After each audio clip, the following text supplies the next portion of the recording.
हमारे चैनल को सब्सक्राइब करने के लिए सब्सक्राइब के इस बटन को ऐसे दबाएं, फिर नोटिफिकेशन पाने के लिए इस बेल आइकन को ऐसे प्रेस करें और नोटिफिकेशन को ऑन कर लें। धन्यवाद साथियों, एक बार फिर आपके सामने एपिक एजुकेशन की टीम आपके सामने हाजिर है दोस्तों। और आज की जो हम खबर लेके आ रहे हैं दोस्तों, आपको पता है कि हमारे नए सीएम नायाब सिंह सैनी का फ्लोर टेस्ट चल रहा है दोस्तों। और इसी बीच जो युवाओं की आवाज़ की एक बार फिर युवाओं के लिए जो आवाज़ है, किसी ने भी विधानसभा में आपकी आवाज़ उठाने का काम नहीं किया है दोस्तों।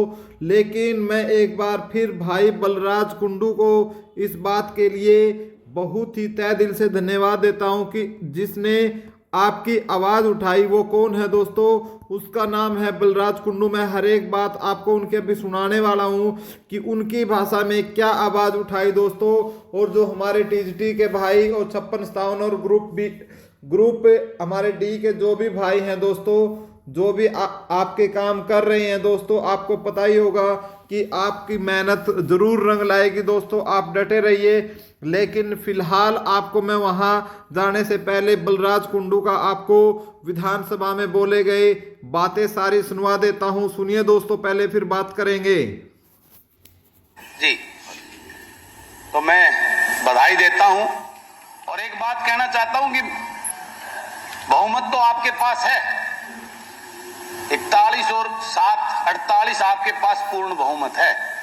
लेकिन मैं आपको एक बात बताना चाहता हूं, ये जो चर्चा हो रही है ना, ये चर्चा जो सरकार अब तक रही है उससे जितनी त्रास ये हरियाणा प्रदेश की जनता है वो आपके सामने रख रहे हैं कि आप उसके अनुरूप, उसको ध्यान में रखते हुए आगे इस प्रदेश के लोगों की भावनाओं के अनुरूप अपनी कार्यशैली रखें। हम पूरा समर्थन आपको देंगे।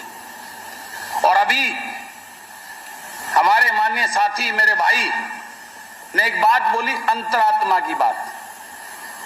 मैं परसों एक सोशल मीडिया पे एक फोटो आई हुई थी, एचपीएससी के सामने हमारी एक बहन अपने 2 महीने के बच्चे को लेके अपनी नौकरी के लिए एचपीएससी के सामने रात गुजार रही है।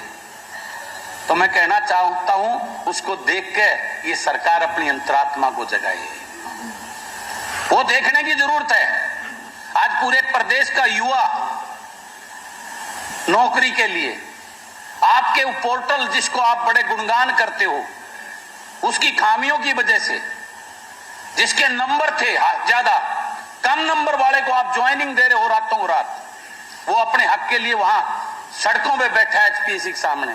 उनको देख के अंतरात्मा को जगा। और मैं माननीय मुख्यमंत्री जी सदन के माध्यम से निवेदन करता हूं कि आप उनके साथ न्याय करने का काम करें। और जिस प्रकार से किसान की बात मेरे साथी मेरे भाई कर रहे थे, अगर उस किसान का इतना ध्यान रखा होता तो वो किसान आज सड़कों पे नहीं बैठा होता। आपने अगर सारी चीजें खरीदी होती जो आप गिना रहे थे, तो आप जाकर उस किसान से उसका दर्द पूछो और उसका निवारण करो, उसमें हम आपका साथ देंगे। लेकिन खाली सदन में एक दूसरे पर कटाक्ष करने से, लांछन लगाने मात्र से उस किसान का भला नहीं होगा। यहां सरकार का गुणगान करने से उस किसान का भला नहीं होगा। आज प्रदेश का हर वर्ग अपने आप को ठगा हुआ, लुटा हुआ महसूस कर रहा है। हम 4.5 साल से इस सदन में चिल्ला रहे थे कि आपने इस ठगबंदर के साथ, इन लुटेरों के साथ करके इस प्रदेश का बेड़ा गर्क कर दिया। 4.5 साल बाद समझ में आई। ये जो लुटेरों वाला शब्द है ये निकाल दीजिए बीच में। मैं उसके लिए मैं सॉरी फील करता हूं उसको। तो मैं ये कहना चाहता हूं कि ये सरकार अगर इस प्रदेश के लोगों के, नागरिकों के अनुरूप, उनकी भावनाओं के अनुरूप और इस प्रदेश को आगे ले जाने के अनुरूप काम करती तो शायद ये दिन देखने को नहीं मिलता। परसों माननीय हमारे देश के प्रधानमंत्री जी हमारी सरकार के, हमारे सरकार के मुखिया का बहुत तारीफ कर रहे थे। लेकिन वहां जो प्रैक्टिकल रूप में उन्होंने देखा, वहां जनता थी नहीं। प्रधानमंत्री जी इतनी बड़ी परियोजनाएं का उद्घाटन करने हमारे को सौगात देने के लिए आए थे इस प्रदेश को, लेकिन वहां जनता का रूप देखकर, जनता की वहां हाजिरी देखकर उनके समझ में आ गया कि ये सरकार जनता के अनुरूप काम नहीं कर रही है। 4 दिन पहले आपके नए मुख्यमंत्री जो राजस्थान से चुनकर आए हैं, वो नारनौल महेंद्रगढ़ में उनकी रैली थी लोकसभा की, मध्य प्रदेश के मुख्यमंत्री। वहां से जब देखा कि वहां कुर्सियां सारी खाली पड़ी थी, मात्र 300-400 आदमी बैठे थे, और फिर उस रैली को ये कहा गया ये तो कार्यकर्ता सम्मेलन था, फिर इतनी कुर्सियां क्यों लगाई थी। ये सारी खबरें उनके पास पहुंचने के बाद उनको एहसास हुआ इस प्रदेश की जो सरकार चल रही है वो आउट ऑफ कंट्रोल है। आज प्रदेश में लूट, भ्रष्टाचार सरेआम हर रोज। तो दोस्तों, आप सुन रहे थे अभी अभी बलराज कुंडू जी को, जिन्होंने किसी ने भी अभी तक सदन में आपकी बातें नहीं उठाई।